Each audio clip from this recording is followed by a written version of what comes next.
ஒரு பகுதியை வாசிப்போம். அதற்கு முன்பாக ஒரு ஜெபம் செஞ்சுட்டு சத்தியவசனம் சொல்வோம்.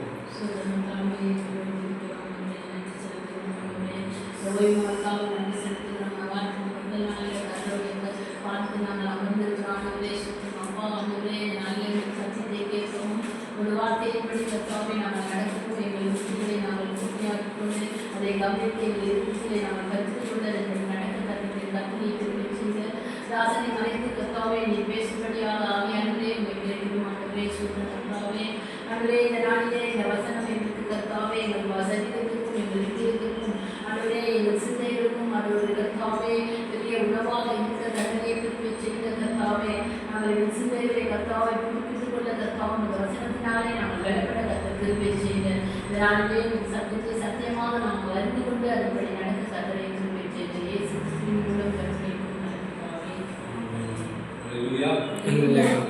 கூட எடுத்துக்கொள்கிற சங்கீதத்தின் புஸ்தகம் 23வது சங்கீதம், தாவீது சங்கீதம். நீங்கள் கேளுங்கள், நான் வாசிக்கிறேன். கர்த்தர் என் மேய்ப்பராயிருக்கிறார், நான் தாழ்ச்சியடையேன். அவர் என்னை புல்லுள்ள இடங்களில் மேய்த்து அமர்ந்த தண்ணீர் அன்றையில் என்னை கொண்டு போய் விடுகிறார். அவர் என் ஆத்மாவை தேற்றி தம்முடைய நாமத்தின் நிமித்தம் என்னை நீதியின் பாதையில் நடத்துகிறார். நான் மரண இருளின் பள்ளத்தாக்கிலே நடந்தாலும் பொல்லாப்புக்கு பயப்படேன். தேவரே என்னோட கூட இருக்கிறேன். உமது கோலும் உமது தடியும் என்னை தேற்றும். என் சத்துருக்களுக்கு முன்பாக நீர் எனக்கு ஒரு பந்தியை ஆயத்தப்படுத்தி என் தலையை எண்ணெயால் அபிஷேகம் பண்ணுகிறேன். என் பாத்திரம் நிரம்பி வருகிறது. என் ஜீவனுள்ள நாளெல்லாம் நன்மையும் கிருபையும் என்னை தொடரும். நான் கர்த்தருடைய வீட்டிலே நீடித்த நாட்களாய் நிலைத்திருப்பேன். ஆமென். கர்த்தருடைய நாமம் மகிமைப்படுவதாக. கர்த்தர் நல்லவர், அவருடைய கிருபை என்றும் உள்ளது. ஆமென். ஆமென். சத்தமா ஒரு ஆமென் சொல்லுங்க பாப்போம். ஆமென்.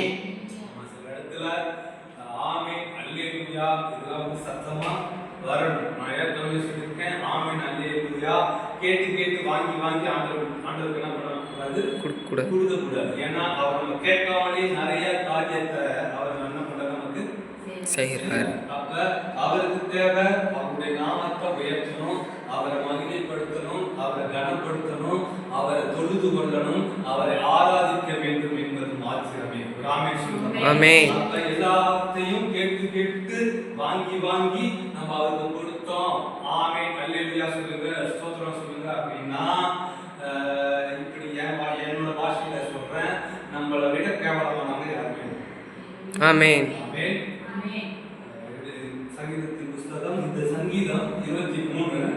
இந்த சங்கீதம் தாவீதின் சங்கீதம். இதுல ஒரு வார்த்தை என்னன்னா, எதை குறித்து தாவீது பேசுகிறார் அப்படின்னா, தாவீது ராஜா இஸ்ரவேல் தேசத்துக்கு அவர் எத்தனாவது ராஜா? இரண்டாவது ராஜா. முதல் ராஜா யாரு? சாமுவேல். முதல் ராஜா சவுல். சாமுவேல் வந்து தீர்க்கதரிசி.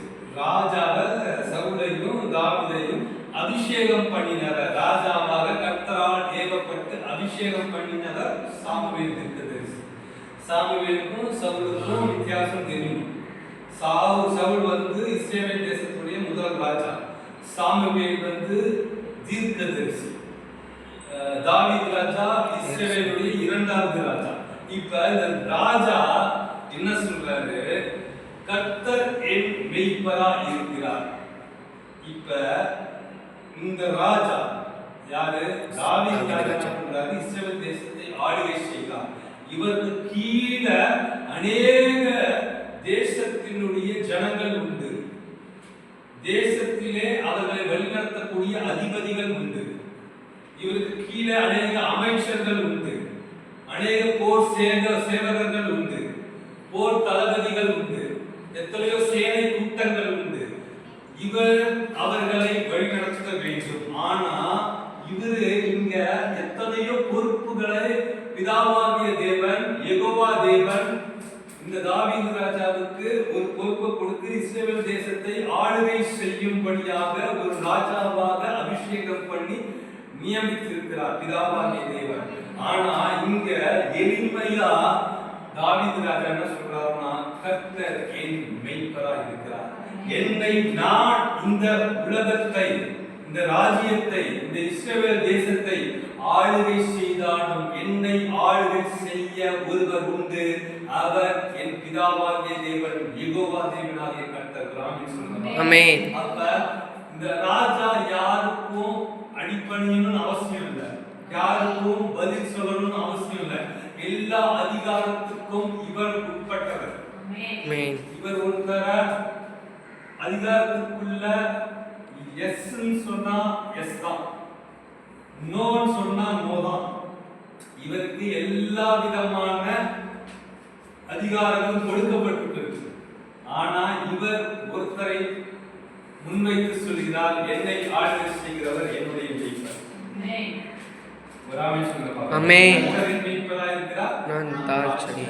அப்ப இந்த மேய்ப்பனின் குணாதிசயம், இந்த மேய்ப்பனின் தன்மையை குறித்து இன்றைக்கு நான் உங்களிடத்தில் பிரசங்கிக்க வாஞ்சிக்கிறேன். இப்ப மேய்ப்பன் அப்படின்னா நிறைய விஷயம் அடங்கியது. நம்மளை வழிநடத்தக்கூடியவர், ஆடுகளை வழிநடத்தக்கூடிய மேய்ப்பன் அப்படின்னா ஆடுகளை வழிநடத்தக்கூடிய. இன்றைக்கு ரெண்டு விதமான காரியத்தை குறித்து உங்களுக்கு ஒரு இன்ட்ரோடக்ஷன் மாதிரி கொடுத்துட்டு அதுக்கப்புறம் அந்த பாயிண்ட்ஸ்க்கு நேரா நான் கடந்து போக இருக்கிறேன். ஒன்று, மேய்ப்பர்கள், இஸ்ரவேலின் மேய்ப்பர்கள். இன்றைக்கு நம்ம ஊர்ல எடுத்துட்டோம்னா மேய்ப்பர்கள், ஆடு மேய்க்கிறவங்க இருக்காங்க. ரெண்டு பேருக்கு ஒரு வேரியேஷன் இருக்கு, வித்தியாசங்கள் உண்டு. என்ன வித்தியாசம் அப்படின்னா, நம்மளுடைய மேய்ப்பர்கள், நம்மளுடைய இந்திய தேசத்துல அநேக ஆடு மாதிரி மேய்க்கிறவங்க இந்த சுற்று வட்டாரத்தில் அப்படி போனோம்னா, வனந்தரத்து பக்கமா அப்படி போனோம், கிரவுண்ட் பக்கமா அப்படி போனா ஆடு மேய்ச்சிட்டு இருப்பாங்க. என்ன பண்ணுவாங்கன்னா, ஆடுகளை முன்பாக விட்டுட்டு இவங்க பின்பாக செல்வாங்க. ஆனா இஸ்ரவேல் தேசத்திலே மேய்ப்பர்களுக்கு ஒரு குணாதிசயம் உண்டு. அவர்கள் முன்பாக சென்று ஆடுகள் அவர்கள் பின்பாக கடந்து வரும். ஏன் அப்படின்னா, மேய்ப்பனுக்கு ஆடுகளை செவ்வையான பாதையிலே நடத்துகிற ஒரு தனித்துவமான அனுபவம் தேவை. அங்க பண்ணம் இருக்கா, இல்ல இந்த மேடு இருக்கா, அங்க குழி இருக்கா, இல்லாட்டி எங்க தேவையில்லாத எதனாச்சும் பிரச்சனைகள், அந்த ஆடுகள் சிக்கிக் கொள்ளாதபடிக்கு புதர்கள் இருக்கா, இப்படி பலதரப்பட்ட காரியங்களை இந்த மேய்ப்பனின் கண் பார்வையிலே பட்டு அந்த ஆடுகளை செவ்வைப்படுத்தி அந்த ஆடுகளுக்கு எந்த விதமான சேதமும் பாதிப்பும், எந்த விதமான கஷ்டங்களும் துன்பங்களும் துயரங்களும் அந்த ஆடுகளுக்கு காயங்களும் வராதபடிக்கு பாதுகாப்பது மேய்ப்பனுடைய வேலை. ஆமென். இது இஸ்ரவேல் தேசத்தினுடைய மேய்ப்பர்களுக்கு இன்றைக்கும் வழக்கமான ஒன்று. ஆனால் நம்முடைய தேசத்திலே அப்படி இல்லை. ஆடுகளை என்ன பண்ணிடுவாங்க, ஒரு பக்கமே இவங்க ஒரு பக்கம் என்ன பண்ணிட்டு இருப்பாங்க, போயிட்டு இருப்பாங்க. இப்ப இந்த ஆடுகள் என்ன பண்ணணும், சிக்கும் இருக்கும், எங்கனாச்சும் ஒரு புதர்ல சிக்கிக்கும், எங்கன்னா ஒரு கம்பியில முள்ளுகள்ல மாட்டிக்கும், எதனாச்சும் ஒரு பிரச்சனையில பாதாளத்துல இருக்கிற குழியில விழுக்கணும். அது என்ன பண்ண, அப்புறம் தேடி ஓடி அதுக்காக பிரயாசப்பட்டு காப்பாத்தினா உண்டு, இல்ல போனது போனதுதான். ஆனா இன்றைக்கு ஆண்டவராகிய இயேசு கிறிஸ்து, பிதாவாகிய தேவன், தாவீது சொல்றாரு, என்னை மேய்க்கிறவர், என்னை செவ்வையான பாதையிலே நடத்துகிறவர், என்னை நல்வழிப்படுத்துகிறவர் ஒருத்தர் உண்டு, எனக்கு ஆலோசனை தருகிற ஒரு மேய்ப்பர் உண்டு, அவர்தான் பிதாவாகிய தேவன். ஆமென். இன்றைக்கு புதிய ஏற்பாட்டு நாட்களில் ஆண்டவராகிய இயேசு கிறிஸ்து பிதாவாகிய தேவனின் சாயலை பிரதிபலித்து அப்படி வந்தார். ஆமென். பிதாவாகிய இயேசு கிறிஸ்துவின் பரிசுத்த ஆவியானவர் பிரிக்கவே முடியாது. அது பண்ண குழப்பவே கூடாது. ட்ரினிட்டி காட், த்ரீஏக தேவன், பிதா, குமாரன், பரிசுத்த ஆவி, இந்த மூணு பேரையும் பிரிக்கவே முடியாது. ஏன்னா மூன்றில் ஒன்றானவர், ஒன்றில் மூன்றானவர். ஆமென். பிதாவினுடைய சாயலை பிரதிபலித்தவர் இயேசு கிறிஸ்து. இயேசு கிறிஸ்துவின் சாயலை அப்படியே நமக்குள்ள பிரதிபலிக்க செய்கிறவர் பரிசுத்த ஆவி. ஆமென். நம்ம பிரதிபலிக்கிறோம் அப்படின்னா நமக்குள்ள பரிசுத்த ஆவியானவர் இருக்கிறார்னு அர்த்தம். நம்ம பிரதிபலிக்கல அப்படின்னா நமக்குள்ள பரிசுத்த ஆவி இல்ல, அது வேற ஆவி. ஆமென். அப்ப எந்த ஆவிக்கு உட்பட்டு நம்ம உலகத்துல நம்ம நடந்து கொண்டிருக்கிறோம். இப்ப அதை குறிச்சு அந்த டாக்டரினை குறிச்சு நான் போல, ட்ரினிட்டி குறிச்சு நான் போல, இங்க மெய்ப்பனின் தன்மைகள் குறிச்சு இந்த இடத்துல நான் உங்களுக்கு பிரசங்கிக்கிறேன். ஒன்று, இந்த மெய்ப்பன் தன் ஆடுகளை எப்படிதான் வழி நடத்துறான் அப்படின்னு பார்த்தீங்கன்னா, முன்னின்று வழி நடத்துகிறான். எப்படி? முன்னின்று வழி நடத்துகிறான். அப்புறம் பாதுகாப்பு அளித்து வழி நடத்துகிறான். பாதுகாப்பு அளித்து. மூன்றாவது, தன் ஆடுகளை குறித்து தெளிவாய் அறிந்தவனாக இருக்கலாம். ஆடுகள்ல மந்தைக்குள்ள ஏகப்பட்ட ஆடுகள் இருக்கும், அப்படிதானே? ஒரு மந்தை, ஒரு தொழுவம் அப்படின்னு வந்துட்டா ஏகப்பட்ட ஆடுகள் இருக்கும். அந்த ஏகப்பட்ட ஆடுகள்ல அடையாளம் கண்டுபிடிக்கிறவனாக இருக்கான்.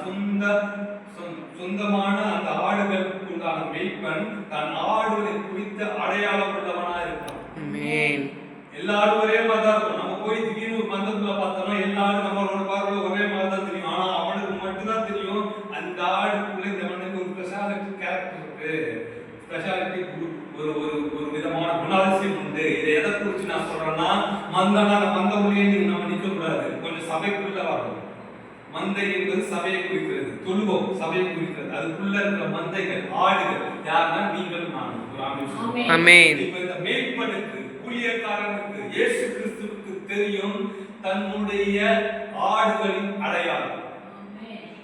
இந்த ஆடு இதுல விசேஷமானது, இந்த ஆடுக்கு இந்த குணாதிசயம் உண்டு, இந்த ஆடு இந்த காரியத்தை குறிச்சா செஞ்சு முடிக்கும்.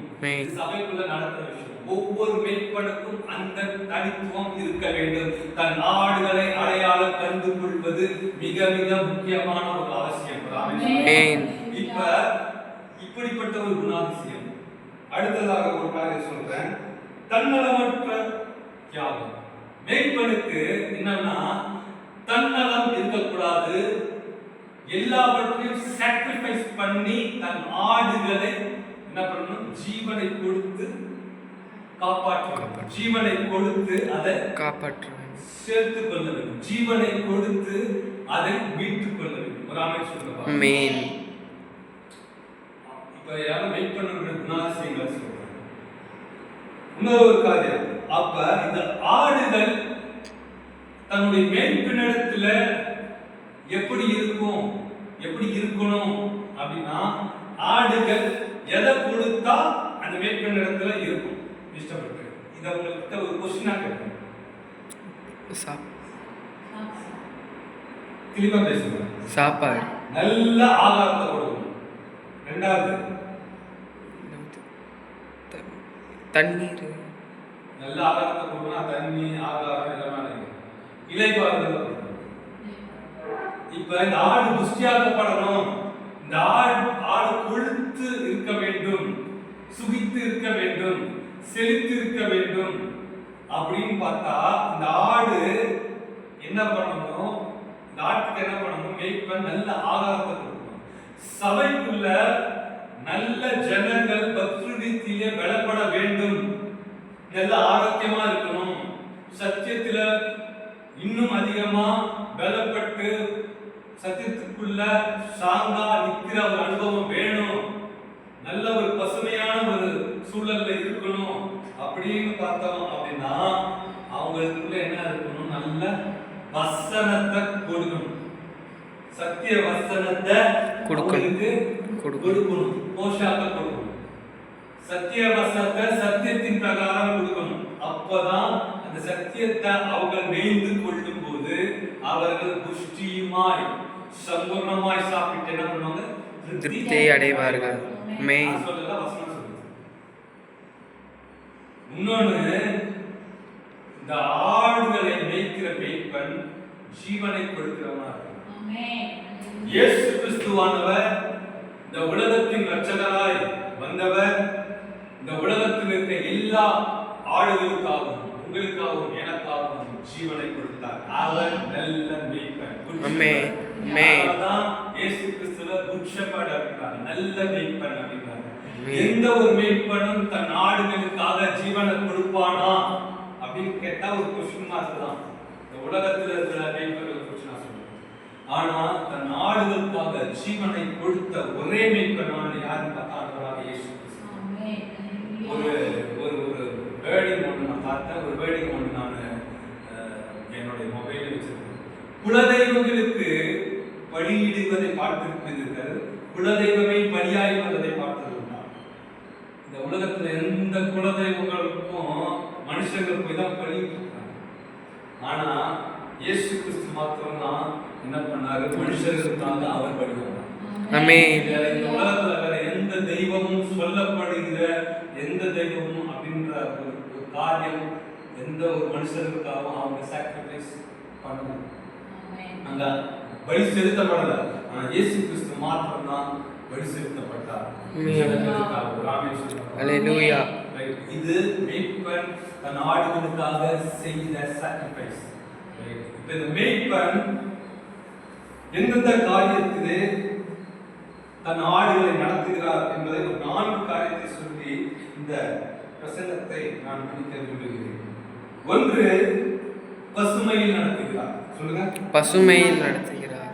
பாயிண்ட் நம்பர் 2, பரிசுத்தத்தில் நடத்துகிறார். பரிசுத்தத்தில் நடத்துகிறார். பாயிண்ட் நம்பர் 3, பாதுகாப்பாய் நடத்துகிறார். பாதுகாப்பாய் நடத்துகிறார். பாயிண்ட் நம்பர் 4, பக்தி விருத்திக்கு நேராய் நடத்துகிறார். பக்தி விருத்திக்கு நேராய் நடத்துகிறார். நல்லா சொல்லுங்க. பக்தி விருத்திக்கு நேராய் நடத்துகிறார். பக்தி விருத்திக்கு நேராய் நடத்துகிறார். அப்ப தன்னை நேசிக்கிற ஒரு மேய்ப்பன், ஆடுகளை நேசிக்கிற ஒரு மேய்ப்பன், சபைக்குள்ள விசுவாச ஜனங்களை, விசுவாச பிள்ளைகளை நேசிக்கிற ஒரு மேய்ப்பன் முதலாவது அவர்களுக்கு பசுமையிலே நடத்துகிறார். பசுமை அப்படின்னா எதை குறிக்கிறதா? செழிப்பை குறிக்கிறது. அப்ப செழிப்பை குறிக்கிறதா சங்கீதம் 23 எடுத்து வாசிங்க. 2வது வசனம் வாசிங்க. சங்கீதம் 23:2. அவர் என்னை புல்லுள்ள இடங்களில் வைத்து அமர்ந்த தண்ணீர் அண்டையில் என்னை கொண்டு போய்விடுகிறார். அவர் என் ஆத்துமாவை தேற்றி. 2வது வசனம் முடிச்சா அதோட பண்ணுங்க. அவர் என்னை புல்லுள்ள இடங்களில் வைத்து அவர் என்னை அமர்ந்த தண்ணீரை கொண்டு போய் விடுகிறார். இப்ப விசுவாச ஜனங்களுக்கு உள்ள சபைக்குள்ள வந்தவன இல்ல ஒரு புது நபர் உள்ள வந்தவன அவங்களுக்கு உடனே சத்திய வசனத்தை அவங்களுக்கு டைரக்டா சொன்னா என்ன பண்ணாது? புரியாது. அவங்களுக்கு முதலாவது என்ன பண்ணணும்? ஆகாரம் கொடுக்கணும். ஆகாரம் அப்படின்னா வசனத்தை அவங்களுக்கு தனியா அது உள்ள சத்தியத்தை வெளிப்படுத்த வேண்டும். ராமன் சொல்றாங்க. ஆமென். எடுத்த உடனே ஸ்பிரிச்சுவல் லைஃப்க்குள்ள வா, ஆவிக்குரிய ஜீவியத்துக்குள்ள வா அப்படின்னா அவங்களுக்கு ஒண்ணுமே புரியாது. கண்ணை கட்டி காட்ட வைக்க மாதிரி. ஆமென். அப்போ வசனத்தை பைபிள் எடுத்து படி அப்படின்னா அவங்க பைபிளை படிப்பாங்க. ஆனா அதுக்குள்ள இருக்கிற அந்த சாராம்சம், அதனுடைய சத்திய வெளிப்பாடுகள், ஆவியானவர் என்ன அந்த வசனத்தின் மூலமா பேசுறாரு, இந்த காரியம் எல்லாமே அவங்களுடைய சிந்தைக்கோ அவங்களுடைய இருதயத்துக்கோ அவங்களோட ஆவிக்கோ அவங்களோட ஆத்மாவுக்கோ கடந்து போகாது. இதை மேய்ப்பன் அவர்களுக்கு முதலாவது சொல்லி தர வேண்டும். ஆமென். நான் சொல்ற சத்தியம் புரியுது. அப்ப இன்றைக்கு முதலாவது காரியம் அந்த பசுமைக்குள்ள அவர்களை நடத்த வேண்டும். இந்த பசுமைக்குள்ள அவர்கள் நடத்தி நல்ல ஆகாரம் புசித்து அவர்கள் சத்திய வசனத்துக்குள்ள அவர்கள் நிலை நின்று விட்டார்கள் என்று சொன்னால் அடுத்த ஸ்டேஜ் பரிசுத்தத்தில் அவர்கள் கடந்து விடுவாங்க. ஆமென். இப்ப வசனம் தான் ஒரு மனுஷனை பரிசுத்தத்துக்கு நேரா கொண்டு போகும். ஆமென். பரிசுத்தம் இல்லாமல் ஒருவனும் இல்லை. பரிசுத்தம் இல்லாமல் ஒருவனும் தேவனை தரிசிக்க முடியாது. அப்ப பரிசுத்தம் இல்லாமல் ஒருவனும் தேவனை தரிசிக்க முடியாது அப்படின்னா சத்திய வசனத்தினுடைய சத்தியம் இன்னும் அவருடைய இருதயத்திலே வேரூன்றப்படவில்லை. இந்த மேய்ப்பன் வேரூன்ற கொண்டு செல்கிறார். அப்ப ஒரு மேய்ப்பனின் வேலை என்ன அப்படின்னா ஒரு நபரை, ஆண்டவரை ஏற்றுக்கொண்ட ஒரு நபரை சத்தியத்திற்கு நேராய் ஆவிக்குரிய ஜீவத்திற்கு நேராய் அவர்களை கொண்டு செல்வது மேய்ப்பனுடைய முதலாவது குணாதிசயம். ஆமென். அப்ப அந்த மேய்ப்பனை அந்த வேளையில தவறிட்டாரு அப்படின்னா அடுத்த 3 காரியத்துக்கு இந்த விசுவாச ஜனங்கள் என்ன பண்ண முடியாது? கொண்டு செல்ல முடியாது. சங்கீதக்காரனாகிய தாவீது அதான் சொல்றாரு, கர்த்தரின் மேய்ப்பராக இருக்கிறார், நான் காட்சியதை நாம் என்னை புல்லுள்ள இடங்களில் மேய்த்து அமர்ந்த தண்ணீரில் என்னை கொண்டு சென்று விடுகிறார். இப்ப தாவீது ராஜாவுக்கு அப்படிப்பட்ட ஒரு நாம நம்மளாம் என்ன பண்றோம்? ஆமென். இஸ்ரவேல் தேசத்தை செயல்பட்டார்னா எல்லாமே அவர் கண்ட்ரோலுக்குள்ள வந்துடும். ஆனா அவரே என்ன சொல்றாரு?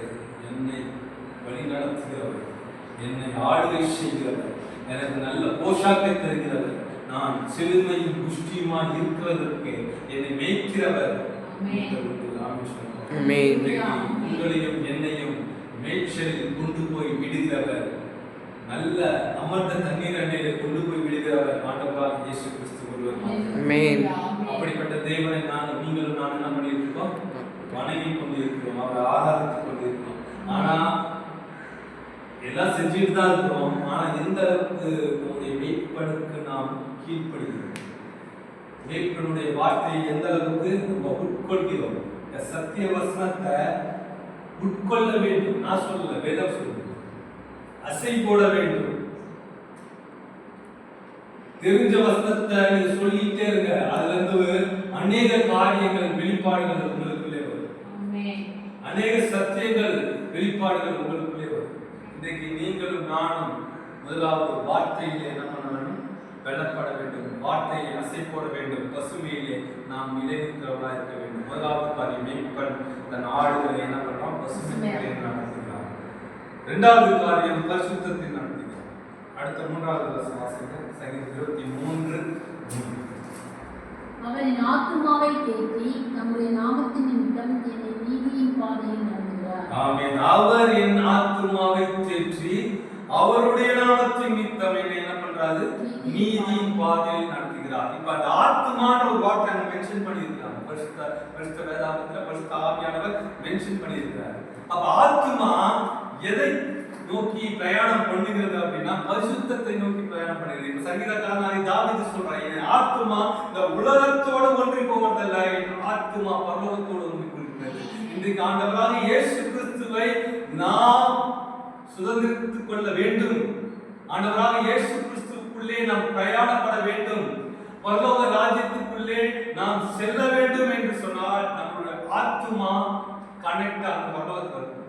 நம்மளுடைய ஆத்மாவுடைய கனெக்ட் இயேசு கிறிஸ்துவோட இந்த உலகத்தோடு இருக்கிறதுக்கு ஆண்டவர் நம்மளை முன்குறிக்கல, ஆண்டவர் நம்மளை அடையாளத்துக்கு உட்படுத்தல, ஆண்டவர் நம்மளை வேறு பிரிக்கல. எதற்காக வேறு பிரித்தார்னா, நீ என்னோட கனெக்ட் பண்ணி எனக்கு உண்டானவன், எனக்காய் உன்னை நான் பேர் சொல்லி அழைத்திருக்கிறேன். என் தாய் உருவாகும் முன்னே என் கருவை கண்டீரையா, என் பெயர் உருவாகும் முன்னே என்னை பெயர் சொல்லி அழைத்தீரையா. எப்படிப்பா உனக்கு நன்றி சொல்லுவேன், சொல்ல வார்த்தையே இல்லை. நீங்க போதும் என் வாழ்க்கை முழுவதும், வேற ஆசையே இல்லை. எப்படிப்பா உனக்கு நன்றி சொல்லுவேன், சொல்ல வார்த்தையே இல்லை. நீங்க போதும் என் வாழ்க்கை முழுவதும், வேற ஆசையே இல்லை. எலும்புகள் உருவாகல, நரம்புகள் உருவாகல, திசைகள் உருவாகல, தரிசனம் உருவானதே. தாய் கருவிலே தரிசனம் உருவானதே. என் தாய் உருவாகும் முன்னே என் கருவை கண்டீரையா. ஆத்துமா எதோட கனெக்ட் ஆகும்?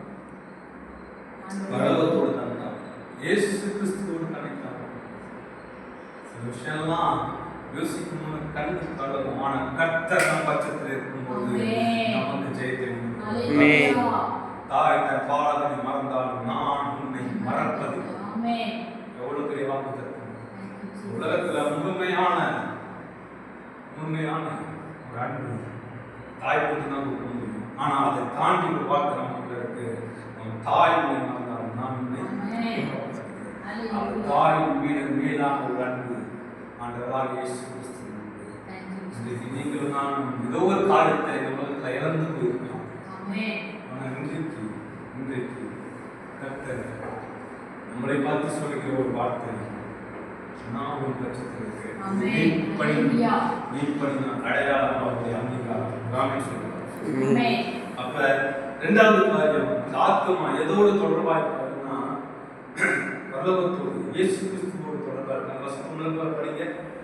அவரின் ஆத்மாவை தேற்றி தம்முடைய நாமத்தின் நிமித்தம் என்னை நீதியின் பாதையில் நடத்துகிறார். தம்முடைய நாமத்தின் நிமித்தம் அவருடைய நாமம் மகிமைப்படும்படியாக அவர் நம்மை நீதிக்கு நேராய் என்ன பண்றாரு? வழி நடத்துகிறார். நீதிக்கு நேராய் அப்படின்னா நீங்களும் நானும் நீதிமான்களாய் இருக்க வேண்டும் என்பதற்காய், நீதிமான்களாய் இந்த உலகத்திலே ஜீவனம் பண்ணும் வரைக்கும் நாம் நீதிமான்களாய் இருக்கும்படியாக கர்த்தர் உங்களையும் என்னையும் வழி நடத்துவதற்காக அப்படிப்பட்ட வார்த்தையை சொல்கிறார். ஆமென். நம்ம எந்த அளவுக்கு நீதிமான்கள் என்பது நமக்கு தெரியாது. ஆனா நம்மளை பார்த்து ஆண்டவர் சொல்றாரு, you are the righteousness person. கரெக்டா சொல்றது? ஆமென். நீதான் நீதிமான் அப்படின்றார். ஏன் அப்படின்னு பார்த்தோம்னா அவருக்கு நாம தேவை. இந்த உலகத்துல எத்தனையோ பிரசங்கத்தில் நான் சொல்லியிருக்கேன், இந்த உலகத்துல நம்மளை விட மேலானவர்கள், நல்லவர்கள், யோக்கியர்கள் உண்டு. நமக்கு மட்டும்தான் தெரியும் நம்ம எந்த அளவுக்கு என் பாஷையில சொன்னா அயக்கத்தனம் பண்ணியிருக்கிறோம் அப்படின்ட்டு. ஆனா நம்மளை பார்த்து ஆண்டவர் சொல்றாரு, you are the righteousness person. நீ தான் நீதிமான் அப்படின்னு நான் ஒன்றதான் முன்குறிச்சிருக்கிறேன், நீ எனக்கு தேவை அப்படின்றார். இன்றைக்கு கர்த்தர் உங்களையும் என்னையும் பெயர் சொல்லி அழைத்திருக்கிறார். அப்ப அவரை நாம் என்ன பண்ண வேண்டும்? பற்றி பிடித்துக் கொள்ள வேண்டும். அவருடைய பாதையின் சுவடுகள் வழியாக நாம் பிரயாணப்பட வேண்டும். எப்படி இஸ்ரவேலினுடைய மேய்ப்பன் முன்பாக செவ்வையான பாதையை கடந்து செல்கிறோனோ, அவனுடைய பாதை சுவடை பார்த்து அந்த ஆடுகள் பின் செல்கிறதோ, அதுபோல இயேசு கிறிஸ்துவின் பாத சுவடுகளை பார்த்து நீங்களும் நானும் பின் செல்ல வேண்டும். ஆமென். ஆமென். எவ்வளவு பெரிய சத்தியம்! யாருக்கும் கிடைக்காத ஒரு சாக்கியம், யாருக்கும் கிடைக்காத ஒரு சாக்கியம். அப்ப என்னன்னா பரிசுத்தமாய் வாழ வேண்டும் என்று சொன்னால் ஃபர்ஸ்ட் காரியம், நமக்கு சத்திய வசனம் என்ற ஆதாரம் போஷிக்கப்பட வேண்டும். மேய்ப்பன் மூலியமாக, அதன் மூலியமாக பரிசுத்தம் என்னும் காரியத்துக்குள்ளே நம்முடைய ஆத்மா பிரயாணப்பட வேண்டும்.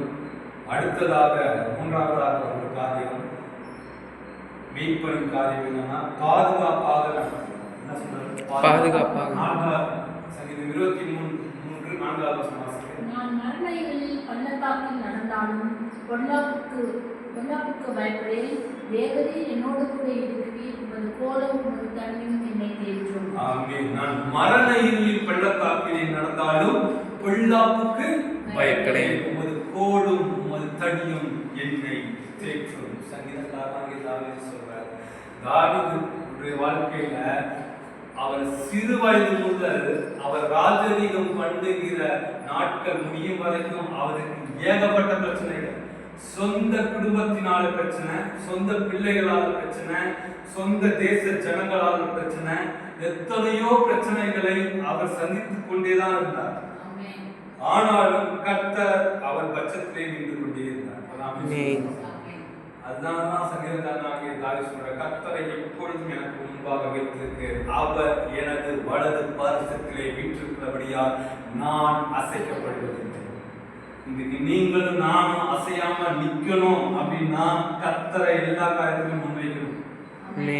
சொல்லுங்க. அப்ப கர்த்தரை எல்லா காரியத்திலும் முன் வச்சுட்டோம் அப்படின்னா இந்த உலகம் நல்லா அசைக்காது. அசைச்சா ஒரு காரியத்துக்கு மட்டும்தான் அசைக்கணும், பரலோகத்துக்கு மட்டும்தான். இந்த உலகத்துக்கு நம்ம என்ன பண்ணக்கூடாது? அசைக்க கூடாது. அப்படி அசைச்சா நீங்க நான் தேவ பிள்ளைகள் இல்ல, தேவ மனுஷன் இல்ல.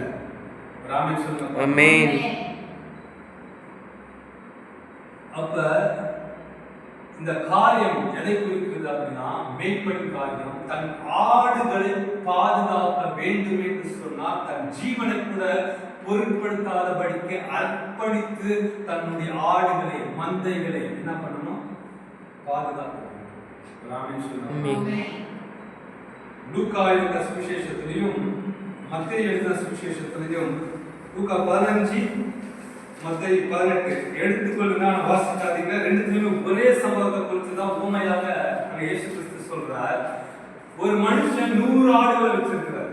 அதுல 99 ஆடுகள் அவருக்கு உள்ள ஒரு ஆடு என்ன பண்ணுது, ஒரு ஆடு என்ன பண்ணுச்சு, தொலைந்து போனது. இப்ப இந்த மேய்ப்பனுடைய இருதயம் ஒரு ஆடு தானே மிஸ் ஆச்சு, அது 99 ஆடு இருக்குது. அதை குறிச்சு அதை நினைச்சு அவன் திருப்தி அடையல, அவன் தன்னை தேற்றிக் கொள்ளல. அவன் என்ன பண்றான், அந்த மறைந்து போன அந்த துளைந்து போன அந்த ஆடை குறித்து என்ன பண்றான், பரிதவிக்கிறான். இதான் ஒரு மேய்ப்பனுடைய இருதயம். அப்ப அந்த மேய்ப்பன் தன் ஆடுகளுக்காக ஜீவனை கொடுக்கிறான். அப்படின்னா எந்த சூழ்நிலையிலும் அந்த ஆடுகளுக்கு, அந்த சபையில் இருக்கிற விசுவாச ஜனங்களுக்கு, அந்த மந்தைக்குள் இருக்கிற அடையாளம் கண்டுகொள்ளப்பட்ட ஆடுகளுக்கு, ஜனங்களுக்கு ஒரு பிரச்சனை எழும்புகிறதோ வருகிறது என்று தெரிகிறதோ அப்பொழுதெல்லாம் தன்னை முன்வைத்து தன்னுடைய மந்தைகளை, ஆடுகளை பாதுகாக்க வேண்டும். சங்கீதக்காரனாகிய தாவீது சொல்ற இந்த ராஜ்யத்தை, இந்த இஸ்ரவேல் ஜனங்களை, இந்த இஸ்ரவேல் தேசத்தை பாதுகாக்கிறதுக்கு கர்த்தர் என்னை வைத்திருக்கிறார். ஆனா என்னை பாதுகாக்கிறதுக்கு என் மேய்ப்பர் இருக்கிறார். அப்ப என் மேய்ப்பர் என்னை பாதுகாக்கிறார், நான் இந்த தேசத்தை பாதுகாக்கிறேன். சகல பொறுப்பு எனக்கு கொடுக்கப்பட்டிருக்கு. ஆனா என்ன பாதுகாக்கிறதுக்கு ஒருத்தர் வேண்டும்லப்பா, என்ன பாதுகாக்கிறது யாருன்னா ஆண்டவராகிய இயேசு கிறிஸ்து. ஆமென். மேய்ப்பனுடைய தன்மை என்னன்னா, தன்னை சாக்ரிஃபைஸ் பண்ணி முழுமையுமாய் தன்னை அர்ப்பணித்து தன்னுடைய ஜனங்களை, தன்னுடைய மந்தை, தன்னுடைய ஆடுகளை என்ன பண்ணணும், பாதுகாக்கணும். இன்றைக்கு நம்முடைய சூழ்நிலை நமக்கு தெரியும், நம்மளுடைய குடும்பத்தின் பிரச்சனைகள் நமக்கு தெரியும், நமக்கு ஆதாரம் இருக்கா இல்லையான்றது நமக்கு தெரியும். ஆனாலும் எல்லா சூழ்நிலையிலும், எல்லா இரவும் பகலும், எல்லா நேரமும் நொடி பொழுதும் கர்த்தர் நம்மை பாதுகாத்து வழி நடத்துகிறார். ஒரு வேளை சாப்பிடாம இருக்கிறோமா, சாப்பிட்டு தான் இருக்கோம். நல்ல ட்ரெஸ் போடுறோமா, ட்ரெஸ் போட்டு நல்லா நீட்டா மரியாதையா போயிட்டு தான் இருக்கோம். நல்லா தூங்குறோமா, நல்லா நம்மளுடைய உயிர் ஆண்டவர் பாதுகாக்கிறாரா, அவங்களுடைய வேலையை அவர் கரெக்டா செஞ்சுட்டு இருக்கிறாரு. நம்ம அவருக்கு செய்யற வேலையில எந்த அளவுக்கு உண்மையா இருக்கும். நம்ம அவரை தேடினாலும் தேடலனாலும் அவர் நமக்கு கொடுக்க வேண்டியதை, நமக்கு நிறைவாய் செய்ய வேண்டியதை செஞ்சுட்டு தான் இருக்கிறார்.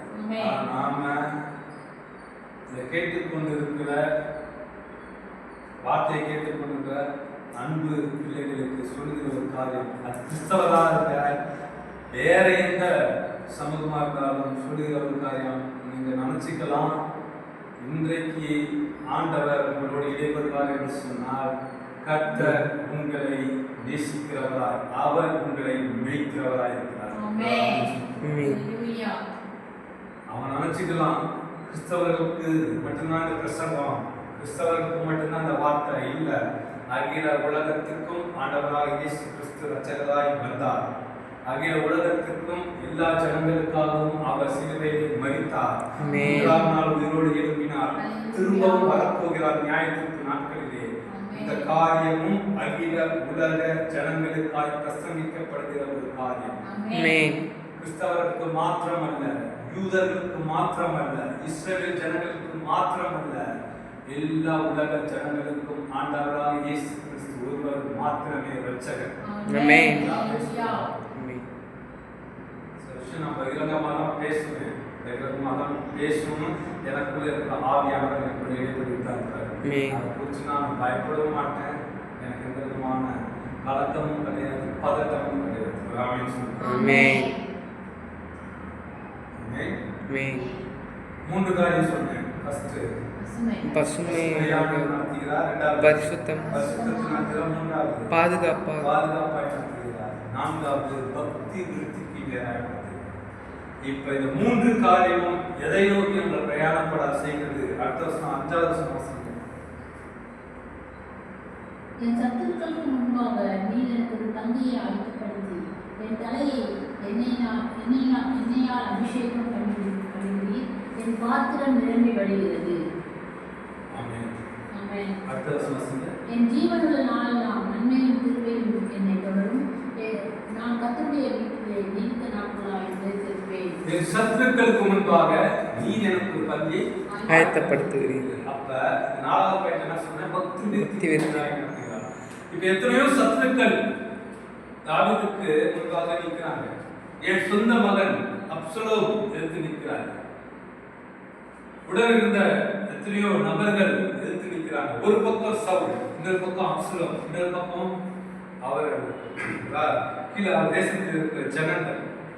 எத்தனையோ பேர் தாவீதை எதிர்த்து நின்றுட்டு தான் இருக்கிறாங்க. ஆனாலும் என் சத்துருக்களுக்கு முன்பாக எனக்கு ஒரு பந்தியை ஆயத்தப்படுத்தி வைத்திருக்கிறது என்று சங்கீதக்காரனாகிய தாவீது சொன்னார். அப்ப என்னன்னா, பக்தி விருத்திக்கு நேராய் அவர் என்னை நடத்துகிறார் என்று சங்கீதக்காரனாகிய தாவீது சொல்றார்.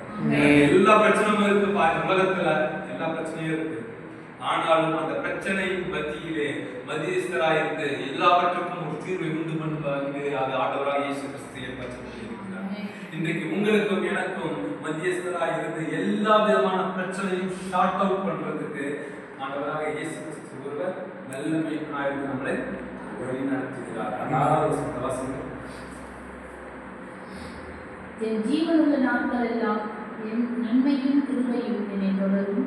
நான் கர்த்தருடைய வீட்டிலே நீடித்த நாட்களாய் நிலைத்திருப்பேன். ஆமென். இந்த ஸ்டேட்மெண்ட் தாவீது கொடுக்கிறார். ரொம்ப அற்புதமான ஸ்டேட்மெண்ட். எல்லா எதிர்மறையான காரியங்களும் என்ன சுத்தி நடந்துட்டு இருக்குது.